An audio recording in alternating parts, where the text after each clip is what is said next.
Assalamualaikum warahmatullahi wabarakatuh. Halo teman-teman, jumpa lagi dengan channel Emilia Ulufa. Kali ini saya akan sharing tentang sholawat Jibril ya. Sholawat Jibril itu bunyinya seperti apa kak? Sholawat Jibril bunyinya Shollallahu ala Muhammad, Shollallahu ala Muhammad, Shollallahu ala Muhammad ya. Kalau Ustadz Yusuf Mansur bilang Shollallahu ala Muhammad, hu-nya dimatikan ya. Shollallahu ala Muhammad gitu. Jadi sangat simpel sekali kan, dan sangat pendek sekali teman-teman, sangat bisa untuk menghafalkannya, sangat mudah sekali. Kapan didawamkannya? Nah ini amalan ini sangat spesial sekali, jadi nggak perlu ijazah dari guru, dari ulama ya, dari habaib atau dari siapapun, semua orang bisa bersolawat gitu ya. Jadi setiap kita bersolawat 1 kali kepada Nabi Muhammad, Allah akan membalas 10 solawat kepada kita. Jadi kalau misalkan teman-teman tuh solawat 100, nah 100 kali 10 berapa itu? Udah 1000 kan? Jadi semakin banyak bersolawat, maka semakin banyak pula pahala ya yang akan tercurah kepada kita semuanya. Sholawat Jibril ini kapan dilaksanakannya bebas ya, boleh disambi dengan pas teman-teman kerja, nyapu, belajar atau apapun, yang penting nggak di kamar mandi, dimanapun boleh gitu ya, kapanpun boleh gitu. Tapi sih bagusnya ya, kalau saya biasanya tuh setelah habis asar atau enggak habis maghrib atau habis subuh atau salat tahajud gitu. Jadi terserah teman-teman mau pilih timing yang mana. Dan boleh nggak sih kak dicicil itu? Ya boleh, misalnya nih habis salat subuh 200 ya, habis sholat duhur 200, sholat asar 200, isya 200 ya kan, dicicil itu boleh. Atau mau sekali duduk juga boleh, jadi sekali duduk 1000 gitu, itu cepet banget loh teman-teman, nggak ada 1 jam, paling berapa menit doang gitu. Atau mau 4444 atau 10.000 gitu, boleh banget.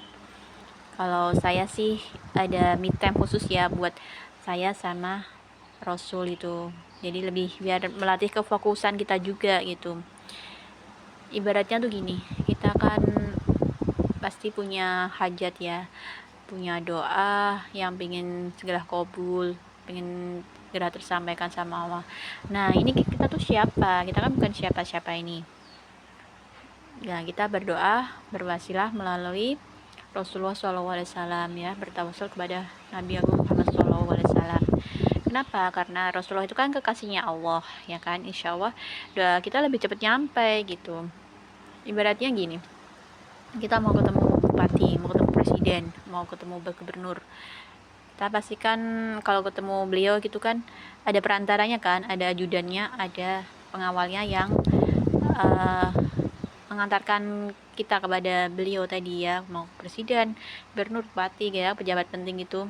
Nggak mungkin kan kita langsung tiba-tiba bukan siapa-siapa main ke rumahnya gitu terus ketemu gitu, pastikan kita ada perantaranya gitu, ada lewat entah ajudan atau asisten pribadinya atau siapapun ya, orang yang lebih dekat dengan beliau gitu. Sama juga sama selawat ini itu sebagai perantara wasilah. Tapi kalau misalnya teman-teman niatnya ya ingin berselawat kepada Nabi ya kan, supaya salam kita lebih nyampe kepada Nabi, itu lebih mulia sekali. Kita niatnya ikhlas karena Allah, nah itu levelnya lebih tinggi lagi gitu, daripada kita yang levelnya hanya niatnya untuk yang ngejar hajat, ngejar dunia gitu. Sebenarnya nggak apa-apa, cuma tingkat levelnya itu berbeda gitu. Tapi nggak apa-apa, kita akan belajar untuk berselawat untuk kebaikan. Banyak sekali testimoni dari teman-teman yang sudah melakukan selawat. Dari selawat Jibril itu kan membuat kita adem, lebih tenang gitu kan ya. Walaupun mungkin hajatnya belum tergabul, tapi banyak yang merasa lebih adem, lebih tenang, ibadah pun juga lebih khusyuk gitu kan, lebih rajin, lebih istiqomah di jalan kebaikan gitu. Ada juga yang setelah menjalankan sholawat ini ya hajatnya terkabul, ada yang lolos beasiswa, ada yang lolos ya PNS, ada yang lunas hutangnya, ada yang bahkan soal jodoh pun juga lebih cepat ketemu gitu. Pernah sih suatu ketika saya ngamalin sholawat ya, sholawat Jibril ya, tadi bunyinya shollallahu ala Muhammad, sekali duduk kalau saya itu 1000 itu rutin ya, saya istiqomahin setiap hari gitu. Nah itu nggak taunya tiba-tiba bunyi saya tuh jodohin saya dengan seorang habaib, dan habaib itu dia ngelamar ke rumah kami, ke tempat kami gitu, benar minta saya gitu. Tapi ya wallahualam karena memang belum jodoh ya, dia belum jadi. Nah itu mungkin salah satu fadilahnya sholawat ya, pernah dilamar habaib gitu. Jadi teman-teman yang merasa belum dapat jodoh bisa nih coba diamalin gitu. Sambil juga kita riaduhin amalan yang lain, kalau sholat tahajud ya, sholat sunnah qobliyah badiahnya dikencangi juga ya kan, terus puasa Senin Kemis gitu ya, terus baca amalan-amalan yang lain juga gitu ya. Dan yang paling penting nih sholawat nih, karena sholawat ini kan kalau lagi menstruasi atau apapun kita tetap masih boleh bersolawat gitu, dalam keadaan ya nggak suci gitu kita boleh bersolawat gitu. Yang penting tidak di kamar mandi ya teman-teman ya.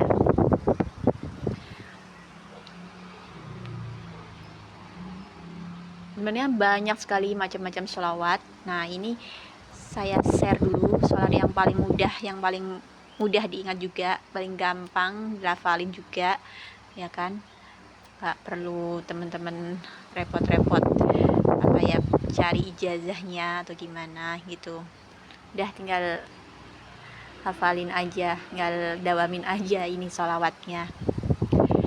Nah jangan lupa ya teman-teman, like, subscribe, and share ya. Jadi teman-teman yang share ini, konten ini jika bermanfaat, insya Allah juga akan kecipratan pahalanya, karena setiap pahala ya yang kita dapat menjadi berlipat ganda, menjadi pahala yang berjariah gitu kan ya. Jadi teman-teman bersolawat tuh 10.000 kan misalnya tuh, tinggal dikalikan saja tuh dapat berapa. Nah dapat pahalanya juga kan, walaupun kita hanya nge-share aja ya kan, mengajak orang gitu untuk bersolawat, karena ya itu kita dapat barokahnya, dapat keberkahannya sholawat itu tanpa mengurangi pahala yang bersolawat tadi gitu. Jadi teman-teman share aja, jangan teman sebanyak-banyaknya teman, saudara, keluarga, kerabat untuk bersolawat pada Nabi Agung Muhammad SAW ya, karena kita besok di yaumul kiamat butuh syafaatnya beliau, butuh pertolongannya beliau gitu. Jadi jangan lelah untuk bersolawat.